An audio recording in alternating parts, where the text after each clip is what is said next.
신명기 10장 12절에서 16절까지의 말씀입니다.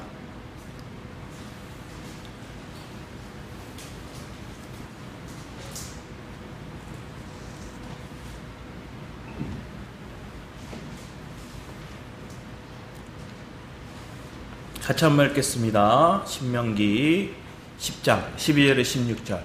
네, 같이 읽겠습니다. 시작. 이스라엘아, 내 하나님 여호와께서 내게 요구하시는 것이 무엇이냐? 곧 내 하나님 여호와를 경외하여 그의 모든 도를 행하고 그를 사랑하며 마음을 다하고 뜻을 다하여 내 하나님 여호와를 섬기고 오늘 내 행복을 위하여 내게 명하는 여호와의 명령과 규례를 지킬 것이 아니냐? 하늘과 모든 하늘과 땅과 그 위의 만물은 본래 내 하나님 여호와께 속한 것이로되 여호와께서 오직 내 조상들을 기뻐하시고 그들을 사랑하사 그들의 후손인 너희를 만민 중에서 택하셨음이 오늘과 같으니라. 그러므로 너희는 마음에 할례를 행하고 다시는 목을 곧게 하지 말라. 아멘.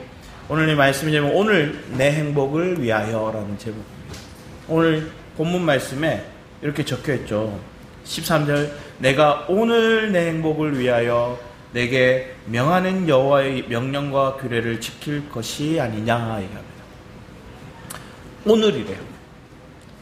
어제 과거에 속한 거 지나가는 것들에 대한 것들이 아니라 오늘 현재를 얘기하는 거예요. 많은 교회 성도들 중에서 그런 얘기를 하는 분들을 봤어요. 뭐라고 얘기하면 내가 예전에 다 했다는 거예요. 전도왕도 하고 교회 봉사도 하고 교회 11조도 엄청나게 많이 하고 교회도 하나 짓고 막 이걸 얘기하는 거예요. 전에, 과거에, 예전에 이걸 얘기하는 거예요. 오늘은 우리의 삶 가운데 뭘 하는가? 그럼 과거에 뭔가를 했다는 것은 내가 사람들의 기준 안에서 볼 때 지금 현실보다는 더 나았다, 더 괜찮았다는 걸 표현하고 싶은 거겠죠. 근데 여러분은 오늘이 더 주님을 깊이 알고 오늘이 더 그리스도의 실제를 살아내는 은혜가 있기를 축복합니다. 그러면 오늘이 행복하겠죠. 내가 어제보다 오늘 더 주님을 더 알아가고 지난 시간들보다 오늘 더 내가 그리스도와 연합을 이루고 내가 지난 그 과거의 삶보다 오늘이 더 주님의 안에 있는 실제를 내가 누릴 수 있다는 그 기쁨이 우리 엘베르 성도들 삶 가운데 있기를 먼저 축복합니다. 그걸 사모하는 사람은 오늘 12절 시작이 이렇게 해요.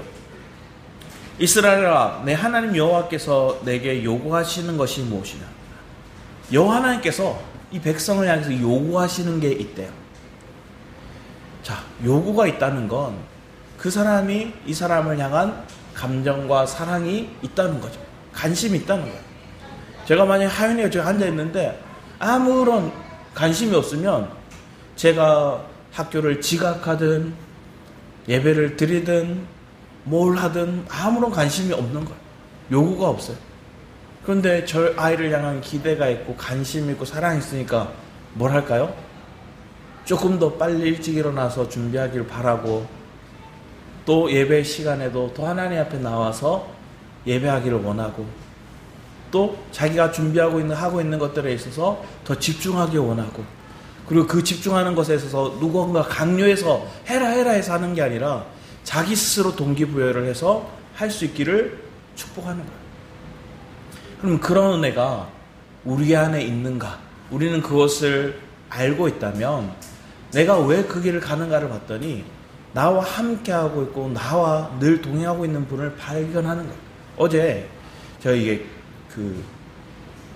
서초에 그 대검찰청 우리가 얘기하는 검찰청에 예식장에 갔어요. 과거 마산에서 같이 생활하던 성도님의 아들이 거기서 검사인데 결혼을 했거든요. 거기서 결혼식을 하더라고요. 근데 특이한 결혼식이었어요. 시작점이 뭐였냐면 신랑 입장하면 어떻게 해요? 신랑만 막 당당하게 막 걸어오다가 막 인사도 하고 막 이렇게 하잖아요. 신랑 입장하려고 옆에 봤더니 신랑이 아빠 손잡고 이렇게 서 있는 거예요. 아버지 손을 딱 잡고 이렇게 서 있어요. 그러면서 사회자가 얘기를 하는 거예요. 지나온 세월도 아버지 손잡고 왔고, 오늘도 새로운 가정을 새롭게 시작하는 가정에서도 아버지 손잡고 함께 나아가기 원합니다 하면서 쭉 걸어 나가는 거예요. 그 아버지 손잡고 이렇게 걸어 나가는데 그게 새롭게 느껴지고 참 좋더라고요. 그런데 여러분 누구 손잡고 계시나요? 할렐루야, 주님 손잡고 있는 거예요. 그런데 우리가 뭐예요? 잠깐만 나오세요 이러는 거야.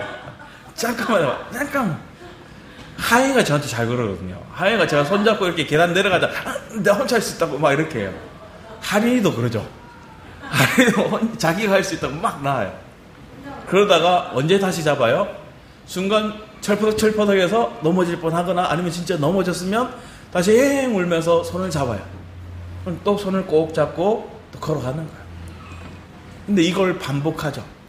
반복하면서 스스로 이제 뛰어갈 수도 있고 그것을 올라갈 수도 있고 할 수 있는 시간이 오기까지 손을 계속 잡아주는 거예요. 근데 그 가정의 여정 속에서 누가 나와 함께 했다는 거예요? 내 아버지가 함께 했다는 거예요. 지금 여기까지 우리가 오는데 오늘 우리의 마음에 믿음의 여정을 지금 걸어오는 데 있어서 우리는 에베네셀 하나님을 찬양해요. 여기까지 인도하시고, 그랬더니 지금까지 인도하신 분이 내게 참 좋으신 하나님이었어요. 그분이 내 인생에 살아계셔서 함께 하신 분이었어요. 그러니까 에베네셀이라고 고백하는 것들은 뭘 얘기하는 거예요? 앞으로 오늘도 늘 함께 하시는 주님을 내가 기대하고 믿는다는 표현이죠.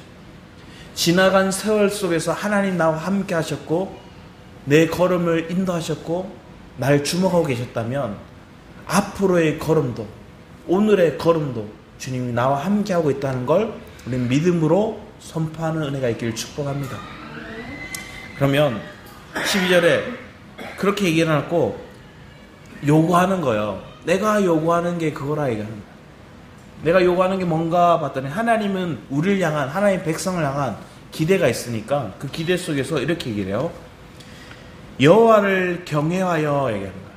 여호와를 경외하여, 야레라고 펼 수 있는 거예요. 이 단어 속에서 있는 것들은 두려워하는 마음을 얘기하는 거예요. 자, 여러분, 두려워한다는 게 내가 부모를 두렵고 그 마음을 가지는 이유는 그 부모가 매를 들고 뭐 체벌을 하고 해서 두려운 게 아니라 뭐 한 걸까요? 그분과 함께 하지 못함에 대한 두려움인 거예요. 그분이 내게 너무나 존귀하고 귀한 분이신데 그분이 나를 떠나고 그분을 내가 떠나서 살 수 없음에 대한 두려움이에요. 경외한다는 건, 여러분이 하나님을 경외한다는 건 그분 없으면 안 된다는, 혹여라도 그분이 떠날까, 그분을 놓칠까, 벗어날까에 대한 두려움. 내게 두려워하는 건 그분이 무서워서, 그분이 재앙을 내려서 그래서 두려워하는 것들이 아니라 그분 없이는 살 수 없음에 대한 내가 간절한 마음입니다. 그런 두렵고 떨림으로 하나님을 경외하는 마음이 있고, 그러고 나 그 뒤에 그 모든 도를 행하고 얘기하는 것들은 할라크라고 하는 동사에 대한 표현인데, 이 의미는 뭐냐, 그 길을 걸어가라는 거야. 근데 걸어가라는 건데, 그 길을 걸어가라는 건데 어떤 길을 할까요? 내 길이 아니라 내가 경외하고 내가 사랑하는 그분의 길을 걸어간다. 우리의 삶 속에 하나님 찾아서 모든 도를 행하고 그걸 걸어가라는 거예요. 그 주님의 길을 걸어갈 수 있는 것, 여러분의 걸음이, 여러분의 길이, 내 길, 내 생각, 사람들이 얘기하고 있는 그런 행복의 대로 그 기준들이 아니라 하나님이 내게 부여하시고 하나님 인도하시는 그 길을 내가 알고 그 길을 함께 걸어 나갈 수 있는. 그러면 그 걸음 속에서 우리는 뭘 느낄까요? 함께 걸어 나가고 있고 함께 그 길을 걷는 것 속에서 그분이 나에게 대한 그 사랑을 우리는 느끼게 되는 거예요. 내가 무엇이 간데 그분이 나를 주목하고 내 걸음을 이끌어 가시고 내 길을 예비하셨는가? 내가 무엇이 간데? 하나님이 우리와 함께 하시고 걸어가신다는 것, 그 하나님을 경외하는 마음속에 그 주님과 걷고 있는 그 생각 속에, 여러분이 직장 생활하든 때로는 새로운 도전을 하든 가정을 꾸리든 아니면 여러분의 사업을 하시든 그 모든 걸음 속에 하나님이 함께 걸어나고 있음을 내가 체험하는 것들이 은혜인 거예요. 그냥 일상 속에서 우리는 사람들이 그렇게 얘기해요. 그냥 하나님이 함께 하십니다. 입술로 고백해놓고 다 내가 선택해요. 다 내가 계획해요. 근데 우리는 하나님의 말씀에 귀 기울이는 거, 그 귀 기울임 속에서 뭐가 필요할까요? 기도하는 게 필요해요. 하루의 시작 속에서 하나님 앞에 우리의 마음을 올려놓기 시작하는 거예요. 하나님, 내 삶의 일상을 주님 앞에 올려놓습니다. 세상에서도 성공한 사람들에 대한 책들을 이렇게 보면 그들의 패턴 속에서 그런 게 있더라고요. 뭘 얘기하냐면 그냥 우리는 쉽게 생각할 수 있는 것이라 생각할 수 있지만 그들은 일기를 쓸 때도 저녁에 안 쓴대요. 저녁에 일기를 안 쓰고 언제 쓸까요 그러면? 아침에 일어나서 일기를 쓴대요. 왜 그럴까요? 지칠 대로 다 지친 상태에서 와서 편지 쓰려고 그러면 꾸벅꾸벅 절고 뭘 써야 되는지 잘 모르고. 그런데 내가 하루의 쉼을 가지고 일어나서 묵상하고 지난날의 삶을 이렇게 또 돌아보는, 그리고 기록을 남기는. 그러면 그 기록 속에서 지친 내용들이 쓰여졌기보다 그 삶 속에서 특별히 기억나고 때로는 그 가운데 이기고 그 가운데서 내가 성공했던 것들에 대한 메시지들이 많이 적힌다. 그럼 나중에 돌아봤을 때도 내 인생을 봤을 때 지친 인생에 대한 기록들, 피곤한 기록들이 아니라 내 안에서 이긴 고백들이 내게서 발견되는 거예요. 여러분의 신앙의 여정 속에서 그래요. 하나님이 지난날의 삶 속에 내가 하나님 앞에 나와서 구하고 간구했던 것들이 하나님 이래서 힘들어요, 저래서 신세한탄의 기도만을 하는 고백이 있는 게 아니라 오늘 하루 속에 하나님 내게 감사의 제목들을 찾게 하시고 또 그 속에서 일상 속에서 내가 넘어질 수 있었는데 그걸 견뎌왔고 이겨왔다는 게 무엇인지에 대한 그 감사를, 그 은혜를 여러분이 찾을 수 있다면 우리 안에 복된 은혜가 있겠죠. 근데 그것은 하나님의 말씀이 여러분의 삶 속에 바탕이 되지 않으면, 말씀을 기준으로 내가 살려고 내 마음을 들이지 않으면 순간 말씀도 사라지고요, 은혜도 떠나고요. 그럼 뭐만 남을까요? 왜 이렇게 힘들어? 왜 반복돼? 근데 반복되는 일상 속에서도 하나님이 나를 보호하셨기에, 하나님 내게 공급하셨기에 그런 일상이 내게 허락되었다는 걸 우리는 모르고, 여러분의 삶이 그런 은혜를 깨닫고 주님의 말씀을 기억하게 합니다. 그러면서 그를 사랑하며 얘기합니다. 하나님과 함께 걸어나가는 가정 속에 우리가 그 주님의 사랑을 느낍니다. 그러면서 뒤에 나와서 마음을 다하고 뜻을 다하여 내 하나님 여호와를 섬기고 얘기합니다. 섬기고 우리가 예배하고 그 주님 앞에 엎드리는 걸 얘기합니다. 내가 주님 앞에 온전히 내 삶을 드리는 것, 영적인 예배를 드리는 것, 나를 산 제물로 드릴 수 있는 것, 이 과정들을 지금 설명하고 있는 거예요. 내 여호와를 경외하고 네가 그 주님의 모든 도를 행하고 그를 사랑하며 마음을 다하고 뜻을 다해 내 하나님 여호와를 섬기고. 자, 이걸 이스라엘 백성들은 못 지키죠. 자, 그렇다면 여러분은 지키나요? 못 지켜요. 왜? 내 마음조차 내가 어떻게 못해요? 내가 하나님 사랑하려고 해요. 말씀을 깨닫고 은혜 받고 하면 하나님 위해 살겠습니다, 하나님 말씀을 붙들고 살겠습니다 했는데 삶 속에 또 나가다 보면 이리 맞고 저리 맞고 또 분주해지기 시작하고 또 사람들의 말들이 막 들려오고, 그럼 내가 이전에 하나님 말씀을 새겼던 것들이 희미해지거나 흐려지거나 아니면 그 말씀보다 사람의 소리가 더 크게 들려요. 그런데 내 안에 하나님을 향한 이 고백들이 신실해지고 명확해지면 그 말씀을 살아내기 위해서 날마다 우리는 주님 앞에 나아가는 거예요. 노아를 보세요. 노아 인생이 배 하나 짓는다고 거의 온 평생을 살아가요. 그런데 사람들은 그 노아를 배 지었다, 그리고 방주에 들어갔다, 동물을 보고 들어갔다, 이것으로 끝날 수 있지만 그 삶의 모든 것들을 하나님 앞에 드렸다는 거예요. 그 시대 사람들의 조롱, 손가락질, 그리고 내 생계를 살아가는 데서 내가 먼저 이 땅에서 명예를 가지고 부유함을 가지는 게 목적이 아니라 그 하나의 방주를 짓기 위해서 모든 게 아니라, 그럼 뭐부터 시작했을까요? 나무부터 심었을 것 같아요. 하나님 원하는 나무, 그 나무를 심기 시작하고 가꾸고 자란 나무들을 또 배를 짓기 위해서 하나님의 방식대로 하나씩 하나씩 준비해 나가고, 거기 혼자 할 수 없으니까 자녀들을 그들에게 동참할 수 있도록 그들에게 동기부여 줍니다. 이 자녀들은 하나님을 말씀 들은 게 아니에요. 그냥 아버지를 통해서 거쳐서 들은 거예요. 그런데 우리는 아담을 통해서 봤어요. 아담이 하와에게 전해줬어요. 하나님이 동산의 중앙에 있는 그 나무를, 선악과를 먹지 말아 했다. 아브라함은 정령 죽으리라는 메시지를 직접 들었고 하와는 직접 듣지 않았기에 뱀, 사단은 관계를 짜는 거예요. 직접 듣지 않았기에 뭘 할까요? 계속 묻는 거예요. 약점을 막 건드리는 거예요. 만약에 이 노아의 자녀들이 그 아버지와의 관계 속에서의 그 아버지와의 돈독한 친밀감과 존경심이 없다면, 아버지가 그 자녀를 사랑하고 그 자녀에게 베풀었던 가정에서의 희생이 성김이 없다면 동참이 안 돼요. 왜? 친구들은 똑같이 욕할 거거든. 너 아버지 미쳤잖아. 아버지 밑에서 뭐 하는 거야? 그럼 그 자녀들은 그 아버지의 길을 따라가려고 하지 않겠죠.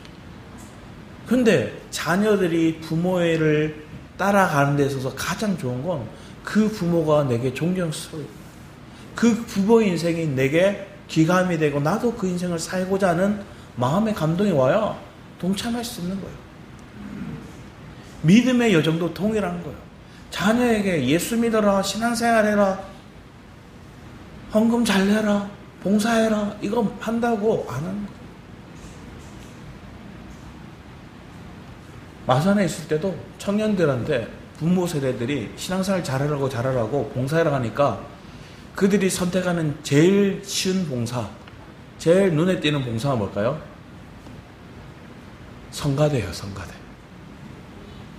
성가대가 사실은 왜 그럴까요? 평일 다 자기 마음대로 살다가 주일날 조금 일찍 와서, 뭐 그것도 사실은 많은 희생이죠. 주말에 일찍 일어난다는 건. 그래서 와서 연습하고 성가대에 서면 도장 찍는 거야. 네, 여기 있습니다. 근데 성가대에서 보면 많은 아이들이 뭐 하고 있을까요? 그렇게 인사를 하고 있어요. 계속 이러고 인사를 하고 있는 거야. 목사님이 말씀을 전하고 있고 성도 여기 앉아 있으면 성가대에서 여기였거든요. 옆에 앞에 아무도 없는데 계속 인사를 하고 있는 거야. 우리는 그들의 삶 속에 참 그것만으로도 어떤 때는 만족이 되는 부모가 있어요. 근데 우리는 뭐 하게요? 더 높은 단계로, 더 다음 단계로 자라기를 원하는 마음이 부모에게 있는 거예요. 하나님도 우리를 향한 마음이 그런 거예요. 하나님도 여러분을 향한 하나님의 마음이 그런 거예요.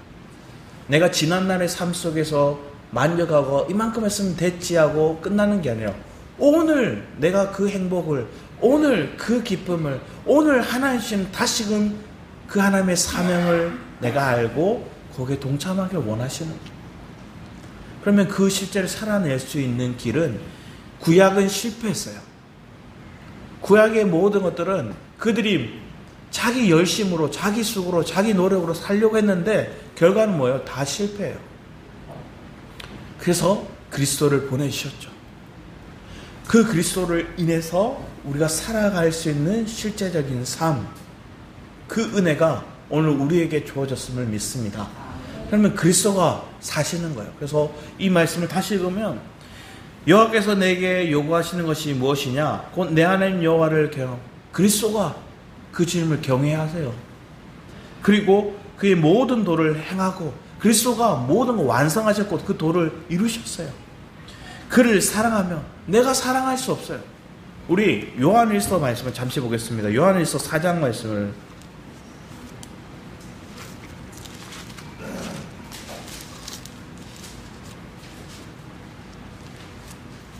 9절 10절 말씀을 4장 9절 10절 말씀 여러분 한번 읽어주셨습니다. 시작. 하나님의 사랑이 우리에게 이렇게 나타난 바 되었으니 하나님의 자기의 독생자를 세상에 보내심은 그로 말미암아 우리를 살리려 하심이라. 사랑은 여기 있으니 우리가 하나님을 사랑한 것이 아니요 하나님이 우리를 사랑하사 우리 죄를 속하기 위하여 화목 제물로 그 아들을 보내셨음이라. 아멘. 화목 제물로 보내셨고 그분 때문에 그 아들이 그 하나님의 우리를 사랑하시는 그 증거로 아들을 보내셨고 우리의 죄를 다 사하셨고 그 사랑의 증거를 통해서 내가 이제 하나님을 사랑할 수 있는 거예요. 하나님 먼저 날 사랑하셨기 때문에 내가 하나님을 사랑할 수 있다 고백할 수 있는 거예요. 그러면서 뒤에 나오는 마음을 다하고 뜻을 다하여 내 하나님 여호와를 섬기고 온전히 그리스도만이 그리스도를 섬길 수 있습니다. 내 안에 그리스도의 생명만이 짜여져야지만 그 그리스도로 살아내는 만큼만 내가 그리스도를 섬길 수 있는 거야. 그 이전에 내가 수고하고 애썼던 것들은 내 열심이었던 거야. 근데 한편에서는 그것도 필요해요. 왜 그럴까요? 사람들은 그리스도가 다 하십니다 하니까 뭐예요? 그리스도가 다 하시니까 나는 맞아? 가만히 있자. 그런데 그리스도가 하시기 위해서 뭐가 필요할까요? 내 안에 정말로 주님이 하시기 위한 내 마음의 연합이, 마음의 간절한 사모함이 있어야 되죠. 그 주님을 갈망해야죠. 그 주님의 말씀을 살고자 하는 뜨거움이 우리 안에 목마름이 있어야죠. 그런데 그러려면 내 실체를 봐야 돼요. 내 실체가 언제 봐요? 내 바닥을 봐야 돼요. 내가 섬기다 보니 내 한계를 느끼는 거야. 내 목마름을 느끼는 거야. 그래서 그 목마름을 해결하기 위해서 내 갈급함을, 내 어떤 부족함을 채우기 위해서 강함이 되시는, 내 약함을 알고 온전한 강함이 되시는 그 주님 앞에 내가 엎드릴 수 있는 거. 그게 뭐냐? 섬기고 예배하는 거야. 오늘 주님은 그 마음을 원하는 거야. 그 예배를 원하는 거야. 하나님, 나로서는 할 수 없어요. 주님이 책임져 주세요.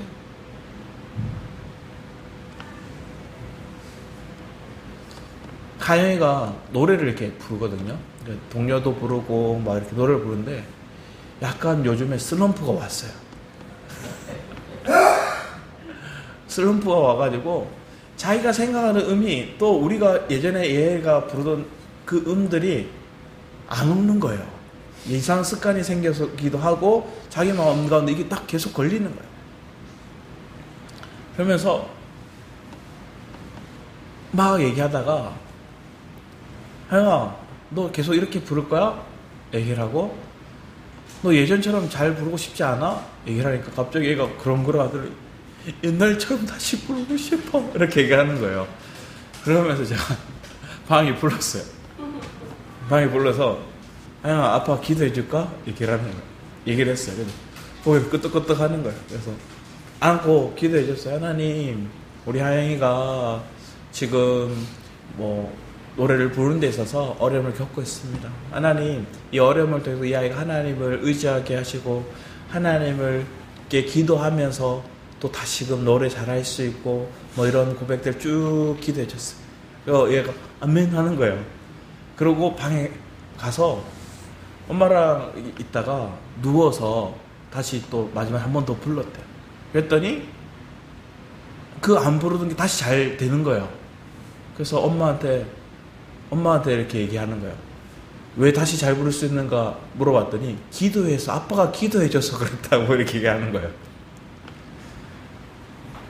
우리는 꼭 기도를 해서 잘했다는 게 아니라 내가 그 과정을 하나씩 보면서 여러분의 삶 속에 하나님이 나에게 개입하셔서 하나님을 내가 신뢰하고 의지하는 마음에서 그 하나님을 의탁하면서 준비하고 하나씩 도전해 나가는 은혜가 우리 안에 필요한 시간이 있음을 고백합니다. 그러면 그 시간들이 내가 수고해서 열심을 해서 내가 이걸 통과했어가 아니라 하나님이 지혜 주셔서, 하나님이 능력 주셔서, 하나님이 그 가정 속에서 내게 생명이 되셔서 내가 그것을 견딜 수 있고 통과할 수 있었고 그 가정 속에서 내가 하나님의 지혜를 얻었어.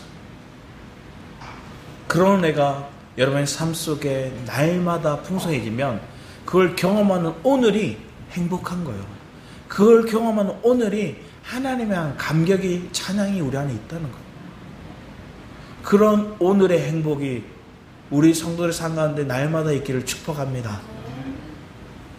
그러면 때로는 지칠 수 있죠. 왜? 몸이 고단할 수도 있고 뭔가 삶은 안 바뀌는 것 같기도 하고 여전히 물질의 문제, 환경의 문제는 계속 동일한 것처럼 느껴져요. 그럼 답답함을 느껴요. 그럼 우리는 뭘 얘기할까요? 우리 욥기 한번 말씀해볼까요? 욥기 7장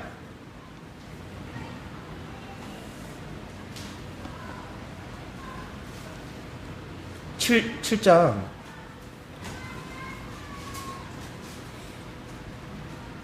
3절 이하 말씀 한번 볼까요? 3절에서 7절까지의 말씀을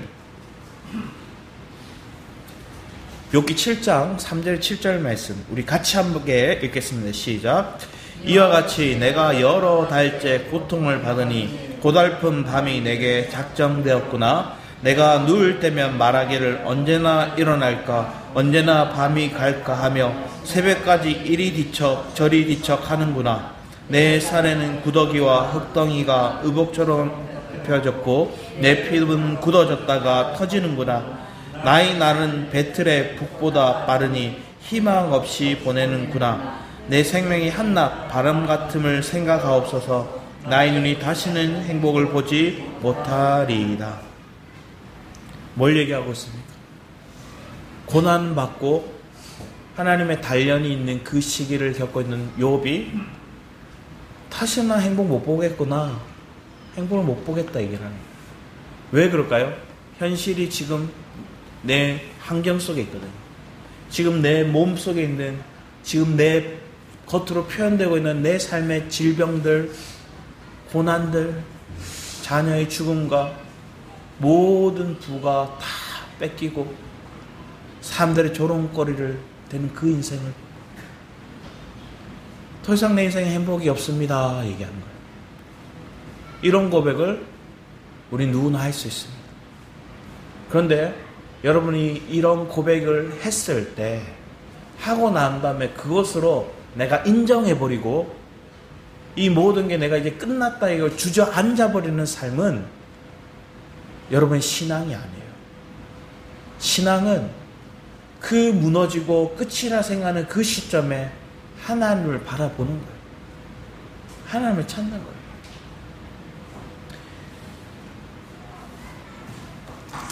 뒤에 말씀에 보면 우리 잘 아는 말씀 중에 16절 말씀도 보면 이렇게 얘기해요. 내가 생명을 싫어하고 영원히 살기를 원하지 아니하오니 나를 놓으소서. 내 날은 헛것이니이다. 사람이 무엇이기에 주께서 그를 크게 만드사 그의 마음을 두시고 아침마다 건장할 순간마다 단련하시나이까. 그만하고 싶다는 거예요. 인생에 죽고 사는 게 주님께 달린 건 알겠는데 마음으로 너무 지쳐서 힘들다는 거예요. 자, 그런데 욥의 친구 빌닷이라는 사람이 8장에 얘기를 하는데 뭐라고 얘기하냐면, 우리 잘 아는 말씀이 여기 나와요. 7절 여러분 읽어주세요. 7절입니다. 시작. 이거 사업장에 갈 때 참 많이 갖고 가잖아요. 자, 누가 여러분 지금 욥 같은 상황을 겪고 있는데 누가 와서 네 시작은 지금 미약한데 내 것은 창다이라 얘기하면 들릴까요? 안 들릴까요? 얘가 지금 나 논리나 이게 지금 불난 집에 부채질 하나, 이 마음이 들 수 있는 말을 툭 던진 거예요. 그러니까 목회자가 저도 참 많이 할 수 있는 게 뭐예요? 제일 많이 하는 게 뭘까요? 기도하겠습니다 해요. 근데 이게 맞고요, 또 이게 진실된데, 근데 그 가정 속에서 내가 그 성도님의 삶을 내가 정말로 묵히 인정하고 그 삶 속에 하나님을 기억하고 기도하다 보면 기도가 방향이 조금씩 달라지더라고요. 근데 사람들이 제일 많이 하는 실수 중에 한 가지가 그냥 축복의 말을 툭툭툭 던지는 거예요. 그리고 그 사람을 지금 얘기하는 건 뭘까요? 지금 빌닷이 욥에게 한마디로 말하면 가르치고 있는, 선생 노릇하고 있는 거예요. 예전에 청년들 중에서 그런 친구들이 있었거든요. 중간에 교회를 안 와요. 그러다 왔는데 오니까 사람들이 자기를 잃은 양 취급하더래요. 자기를 엄청 잃은 양 취급을 하더라고요. 그게 너무 싫어서 또 뭐랄까요? 또 잠시 외출을 하더라고요. 근데 그 가정 속의 말을 이렇게 보면 우리가 성도를 바라볼 때 저 사람이 하나님의 중심에 있으면 그 사람이 여기 있든 없든 중요한 게 아니에요. 그 사람의 마음이 하나님을 예배하고 있고 하나님을 갈망하고 있으면 그 사람 잃은 양이 아니에요. 하나님이 다시 찾아오실 거예요. 하나님이 그를 건지실 거예요. 그러면 하나님이 그 마음을 바르게 세워가실 거예요. 박하윤? 누우면 안 돼? 알겠지? 자, 여러분의 삶 가운데 하나님이 주시는 은혜를 우리가 기억하기 원해요. 그러면 옆 사람을 볼 때 저 사람 시험 들었네? 저 사람 뭐가 문제가 있네? 그런데 그 가정 속에서 하나님의 저 사람이 사랑하지 않나? 아니면 저 사람이 하나님의 뭔가 범죄하고 있나? 이런 시야로 그 사람을 쳐다보고 대해서는 안 된다는 거예요. 목회자가 제일 많이 그러더라고요. 성도를 보는데 그렇게 목회자가 관상을 봐. 영혼들을 보는데 하나님을 바라고 중심을 보는 게 아니라 내가 저 얼굴 관상만 봐도 다 안다는 거예요. 그런 목사님 되게 많거든요. 근데 반은 맞고 반은 틀려. 왜? 그 관상 너머에 그 얼굴빛 뒤에 하나님이 그를 어떻게 바라보는가를 우리는 바라보고 그걸 알고 메시지, 소망의 메시지, 기쁨의 메시지를 줘야죠. 그런데 사람들은 그 얼굴빛이 조금 어둡고 걱정하고 있으면 저 또 하나님 앞에 뭐 잘못했네, 또 뭔가 이런 식으로 다가가는. 그러면 성도들이 하나님을 가까이 가기가 좋을까요? 조금 멀리 할까요? 목회자를 더 가까이 안 하더라고요. 그렇게 보면. 그럼 여러분 하나님의 말씀이 여러분의 삶 속에 있다면 내가 주님을 가까이 하고자 하는 마음이 생겨요. 또 말씀을 듣고자 하는 마음이 생겨요. 그리고 주님의 은혜 속에 있다는 걸 내가 믿어요. 그러면 이 마음만 있으면 내가 방금 넘어지고 실족했다 할지라도 금방 회복될 수 있는 거예요. 신앙은, 부활의 신앙은 이렇게 회복되는 신앙을 우리가 가지는 거예요. 그러니까 뭐 안 보인다고, 뭐 그 사람이 뭔가 실수했다고, 뭔가 그 사람 삶 속에 뭔가 일이 안 풀린다고 그 사람에게 하나님 앞에 똑바로 서 기도 열심히 해, 이렇게 말하는 게 아니라 하나님은 그래도 여러분을 사랑하고 있고 그 사랑 속에 하나님은 그들에게 어떻게 세워가실지에 대한 기대의 마음이 우리 안에 있어야 되는 거예요. 그러면 그걸 알게 하시는 분이 하나님이세요.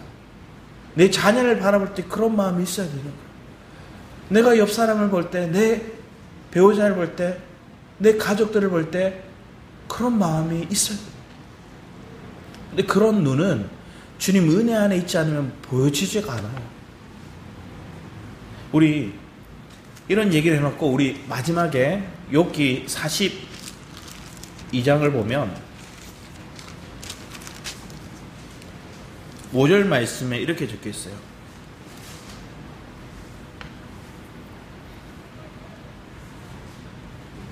조금 읽겠습니다. 우리 3절에서 5절까지 같이 한번 읽어주셔서 합니다. 3절에서 5절입니다. 시작.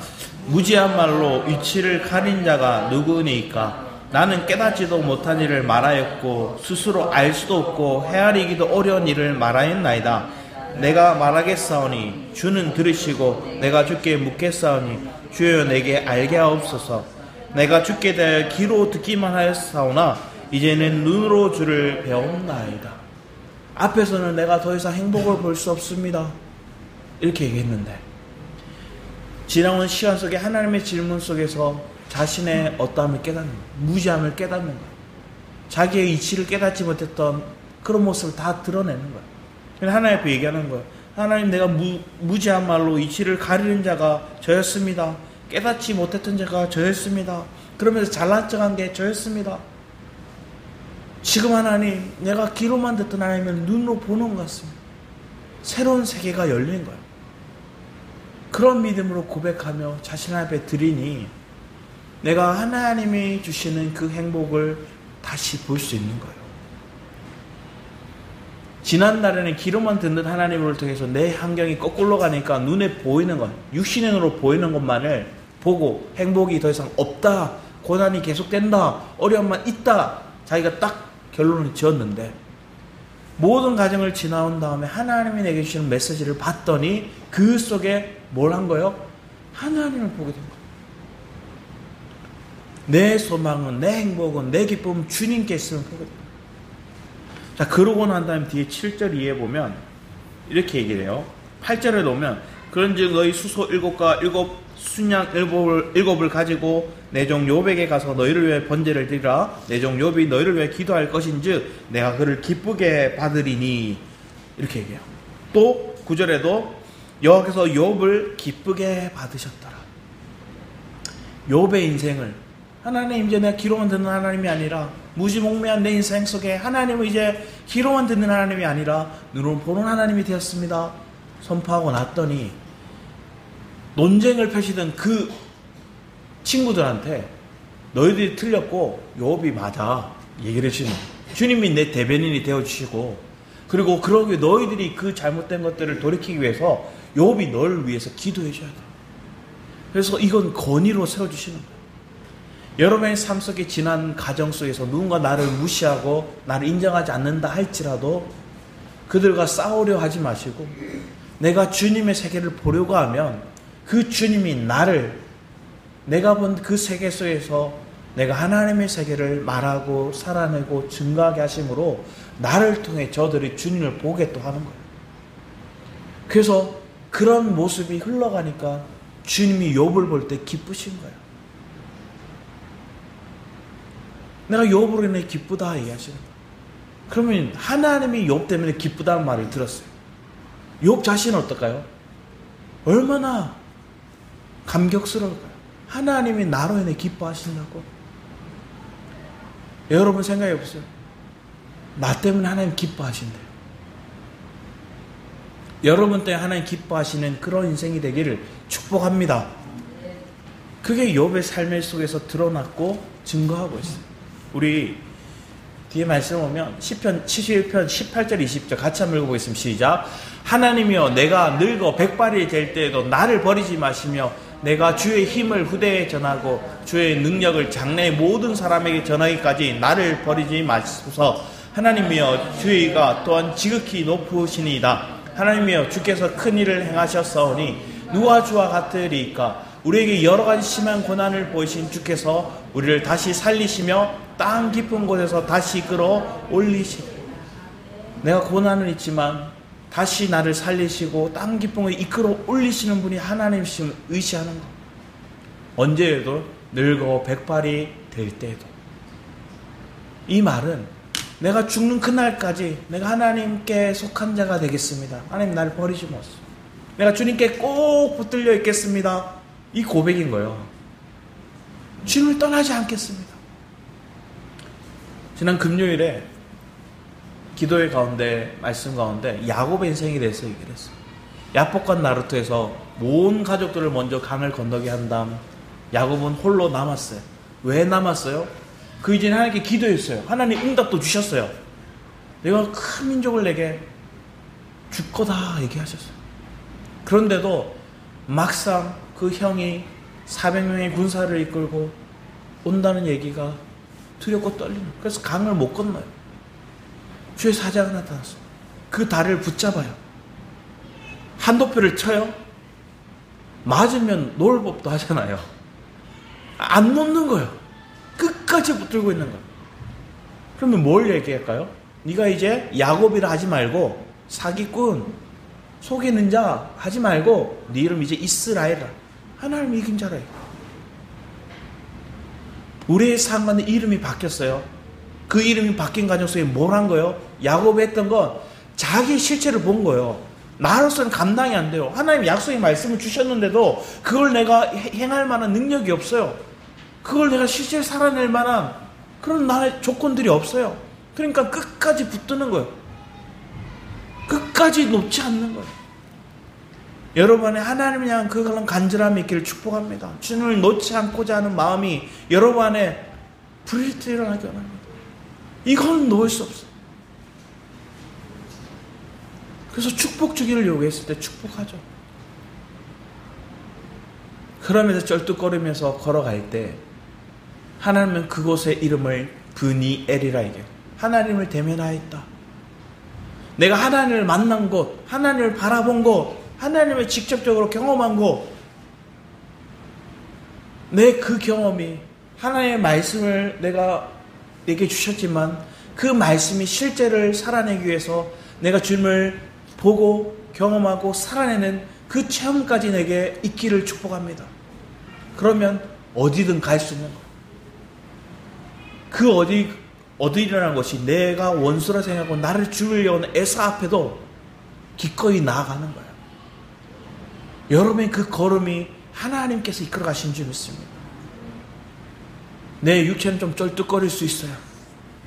볼품없어 보일 수 있어요. 그렇지만 내 마음은 하나님의 약속의 말씀을 꽉 붙잡고 있는 거예요. 기도 가운데 하나님께 부르짖고 약속의 말씀한테 부르짖고 기도했더니 하나님 응답이 왔어요. 자, 그것으로는 우리가 온전히 채워지지 않으니까 주의 사자와 씨름할 때 간절히 놓지 않고 체험하게 된 거예요. 그리고 그 이름이 바뀌었어요. 내가 주님을 대면한 시간들이 그의 삶 속에 있었어요. 오늘 우리한테 왜 두려움이 올까요? 그 주님을 대면하는 시간들이 아직 부족한 거예요. 그 주님을 바라보는 그 마음이 100% 순결하지 못하다는 거예요. 붙잡다가 다른 것도 있나고 싹 나와버리는 거예요. 끝까지 놓지 않는 우리의 마음이 있기를 축복합니다. 그러면 여러분, 내가 형이 온다 하더라도 내 마음이 천국을 누리게 돼요. 내 마음이 천국을 누리니까 형을 딱 예서를 보는데 뭐라고 얘기해요? 하나님을 뵙는 것 같다 얘기하는 거예요. 은혜가 충만하니까. 이게 주님 안에 하나님 말씀을 통해서 행복한 사람들의 모습인 거예요. 그러면 여러분 이제 가족들을 볼 때, 자녀를 보거나 배우자를 볼 때 이 꼬라지가 아니라 뭐가 나올까요? 저 모습 속에서 하나님의 모습이, 하나님의 빛이 있기를 보게 되는 거예요. 에서가 바뀐 거예요? 야곱이 바뀐 거예요? 야곱이 바뀐 거예요. 여러분의 생각이 바뀐 거예요. 여러분의 중심이 바뀐 거예요. 그럼 왜 그렇게 했을까? 내가 참된 길을 봤거든요. 우리 요한복음 14장 6절 7절 말씀처럼 예수께서 이르시되 내가 곧 길이요 진리요 생명이니 나로 말미암지 않고는 아버지께로 올 자가 없느니라. 너희가 나를 알았더라면 내 아버지도 알았으리요. 이제부터 너희가 그를 알았고 또 보았느니라. 내가 오늘 얘기하는 거예요. 그리스도를 알면 하나님을 본 게 된대요. 내가 그리스도를 알면 하나님을 아는 게 된대요. 앞에 얘기했죠. 우리 갈 바 도를 행하는 거, 그 주님의 길을 걸어가는 거, 오늘 여러분의 삶 가운데 그 그리스도를 내가 바라보면 그 그리스도를 내 안에 온전히 연합함으로 모시면 그 길을 걷게 되는 거예요. 구약에 실패했던 일들이, 지난 옛사람을 살 때 실패했던 일들이 오늘 부활의 생명으로 새 사람을 살 때 오늘 그 행복을, 오늘 그 승리를, 오늘 그 소망을 다시금 회복되는 은혜가 우리 안에 있을 줄 믿습니다. 그러면 여러분 마음이 넉넉해질 줄 믿습니다. 시편 말씀에 오면 이렇게 얘기해요. 시편 119편 130절과 133절 말씀에 오면 주의 말씀을 열면 빛이 비쳐 우둔한 사람들을 깨닫게 하나이다. 자, 주님의 말씀이 내게 비춰지는 빛비침이 있으면 우둔한 사람이 뭐예요? 하나님의 말씀을 듣지만 깨닫지 못하는 거예요. 자, 이 말씀은 그냥 기록된 글 로고스로 끝나는 거예요. 근데 이 말씀이 주의 빛 가운데 비춰지면 내 삶 속에 체험되고 그것이 체혈화된 말씀이 되어서 그 말씀이 내 안에 뭐가 될까요? 깨닫게 되는 거예요. 그래서 레마의 말씀이 되는 거예요. 내가 주의 계명을 사모함으로 내가 입을 열고 헐떡해. 뭘 얘기할까요? 맛보니까 뭐 할까요? 더 사모하게 되는 거예요. 더 간절하게 되는 거예요. 주의 이름을 사랑하는 자들이 베푸시던 대로 내가 돌이키사 내게 은혜를 베푸서 나의 발걸음을 주의 말씀에 굳게 세우시고 어떤 자도 나를 주관하지 못하게 하소서. 주의 말씀에 더 온전히 붙들려고자 하는 거예요. 우리 또 119편 뒤편에 말씀 오면 같이 읽어보겠습니다. 시작. 환난과 우환이 내게 미쳤으나 주의 계명은 나의 즐거움이니이다. 주의 증거들은 영원히 의로우시니 나라 여행 깨닫게 하사 살게 하소서. 고난이 와도 우환이 와도 환난이 와도 주의 말씀을 내가 깨닫게 되는 즐거움을 느끼게 하는 거예요. 그러면서 주의 증거들이 내 삶 속에 이제 실제화되고 또 많이 풍성해지는 거예요. 깨닫게 함으로 살게 되고 깨닫게 함으로 증거하게 되는 인생이 저와 여러분의 삶이 될 줄 믿습니다. 그러면 이런 모든 삶을 먼저 살아냈던 게 모세였고, 그 모세가 죽기 한 달 전에 3번에 걸쳐서 말씀을 주거든요, 백성들에게. 그게 신명기예요. 그래서 거듭 명한다. 거듭 그에게 새겨준다. 왜 새겨져요? 내가 경험해봤고 내가 살아봤고 내가 이게 진짜라는 걸 알기에 그들에게, 내가 사랑하는 그들에게 내가 누리는 이 행복을 주기 원했던 거예요. 그래서 모세는 이 신명기 마지막 절에 이렇게 얘기를 하는 거예요. 마지막 가운데 신명기 33장 말씀에 이렇게 해요. 영원하신 하나님이 내 처소가 되시니 그의 영원하신 팔이 내 아래에 있도다. 그가 내 앞에서 대적을 쫓으시며 멸하라 하시도다. 이스라엘이 안전히 거하며 야곱의 샘은 곡식과 새 포도주의 땅에 홀로 있나니 곧 그의 하늘이 이슬을 내리는 곳에로다. 이스라엘이여 너는 행복한 사람이로다. 여호와의 구원을 너같이 얻은 백성이 누구냐? 그는 너를 돕는 방패시요 내 영광의 칼이 시로다. 내 대적이 내게 복종하리니 내가 그들의 높은 곳에 밟으리로다. 이스라엘이여 너는 행복한 사람이라 얘기합니다. 오늘 신명기 10장에서도 오늘 본문 말씀 속에서 얘기하는 거예요. 본문을 통해 그를 사랑하시며 마음을 다하고 뜻을 다하여 내 하나님 여호와를 섬기고 내가 오늘 내 행복을 위하여 내게 명하는 여호와의 명령의 귀를 지키라. 네가 행복하려면 내가 얘기했어요. 근데 이건 사실은 구약적인 메시지이기 때문에 우리가 이걸 살 수가 없어요. 근데 신약의 개념에 와서 이걸 누가 이루셨어요? 그리스도가 이루셨어요. 그리고 그리스도를 내 안에 모시고 그리스도를 살아내는 게 우리 안에 필요합니다. 그러면 여러분은 이스라엘이여가 아니라 엘베델이여 너는 행복한 사람이로다 얘기하는 거예요. 야곱이 하나님의 백성인 그들에게, 하나님의 자인 그들에게 너희들 행복한 사람들이야. 하나님 너를 향한 그 주목하고 길을 내시고 사랑하시고 그분이 보호하시고 방패가 되시고 칼이 되시고 그들이 그 하나님 너를 높이시고 그 하나님의 은혜를 고백하고. 우리 마지막으로 골로새서 말씀을 보기 원합니다. 골로새 2장 6절 7절 먼저 읽어보겠습니다. 시작. 그러므로 너희가 그리스도 예수를 주로 받았으니 그 안에서 행하되 그 안에 뿌리를 박으며 세움을 받아 교훈을 받은 대로 믿음에 굳게 서서 감사함을 넘치게 하라. 오늘 여러분의 삶 속에 이런 은혜가 있기를 원합니다. 그러면 우리 3장 1절을 또 얘기를 해요. 3장 1절에 4절도 같이 읽어보겠습니다. 시작. 그러므로 너희가 그리스도와 함께 다시 살리심을 받았으며 위의 것을 찾으라. 거기는 그리스도께서 하나님 우편에 앉아 계시느니라. 위의 것을 생각하고 땅의 것을 생각하지 말라. 이는 너희가 죽었고 너희 생명이 그리스도와 함께 하나님 안에 감춰졌습니다. 우리 생명이신 그리스도께서 나타나실 그때 너희도 그와 함께 영광 중에 나타나리라. 아멘. 여러분, 그리스도와 함께 축복은 뭐냐? 그리스도가 나와 함께 하십니다. 오늘 누가 함께 하고 있어요? 누가 여러분 손을 붙잡고 있어요? 주님이 내 손을 붙잡고 있어요. 여러분 그 손을 내팽개치지 말고 그 손을 꼭 붙잡고 그리스도 안에 함께 걸어나가는 그 행복을 날마다 오늘 그 행복을 경험하는 그런 은혜가 있기를 축복합니다. 기도하겠습니다. 아버지 하나님 감사드립니다. 주님 우리에게 찾아오셨고 그분이 우리의 하늘의 문을 여셨고 그 주님의 인재 속에서 그 말씀이 우리가 살아갈 이미 우리가 바라봐야 될 참된 길을 깨닫게 하십니다.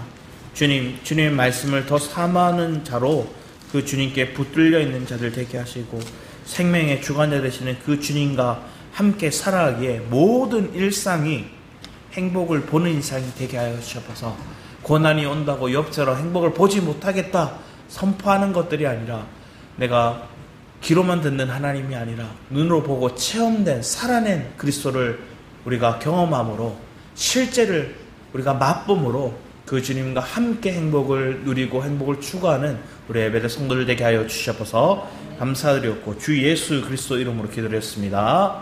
아멘. 이 시간 우리 주님 말씀하시면 찬양과 늘 함께 하시는 예수 그리스도를 찬양합니다. 주님 말씀하시면 내가 나가리라. 주님 뜻이 아니면 내가 멈춰서리라. 나의 가고서는 너 주님 뜻에 있으리. 오 주님 나를 이끌소서. 주님 말씀하시면, 주님 말씀하시면 내가 나가리라. 주님 뜻이 아니면 내가 멈춰서리라.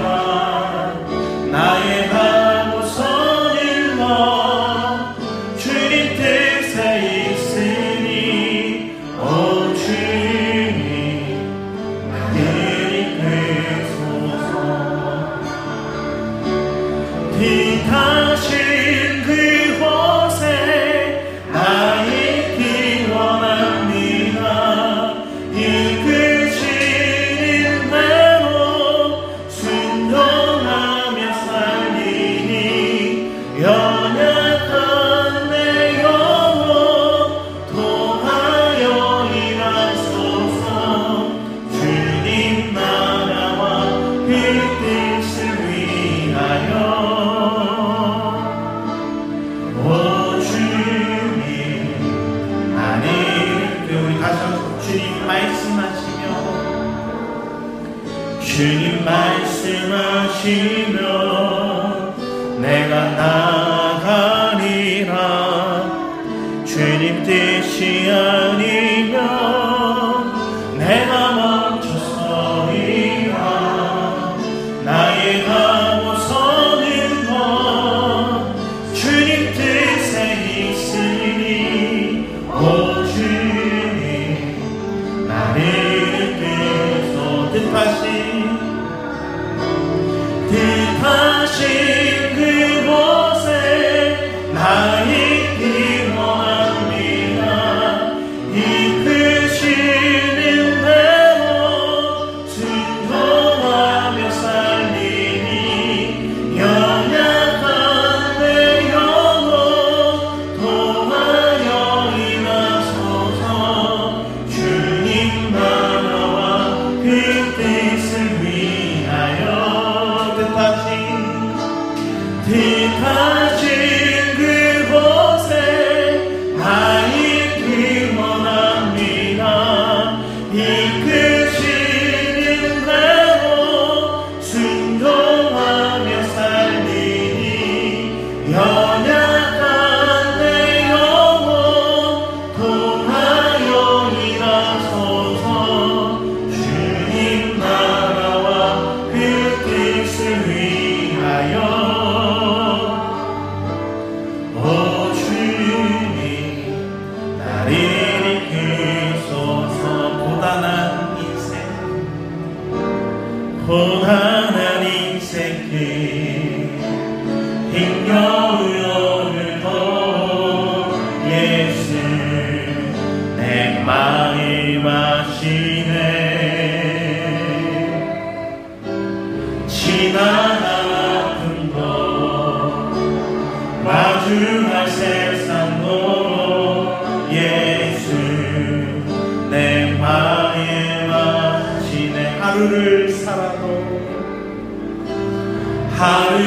살아도 기쁨으로 가리니 예수 늘 함께 하시네. 후회도 염려도 온전히 맡기니 예수 늘 함께 하시네. 믿음의 눈 힘어 주를 보니 이 또한 지나가리라. 주어진 내 삶의 시간 속에 주의 뜻 알게 하소서. 믿음의 눈 들어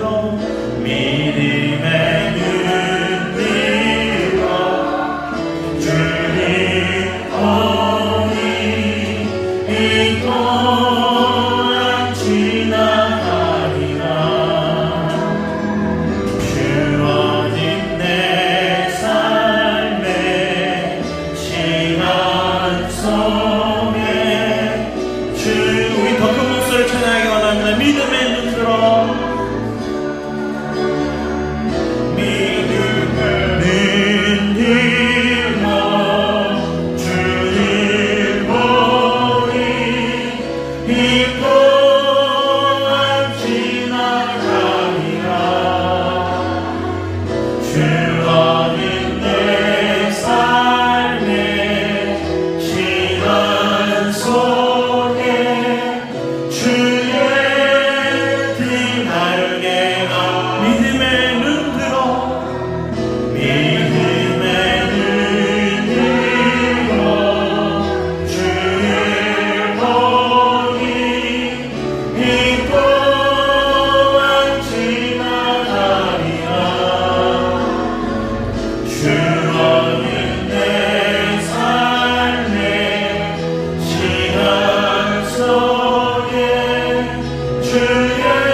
오늘 여름이 있어야 될 곳을, 내가 거해야 될 곳을 분명히 먼저 알기를 원합니다.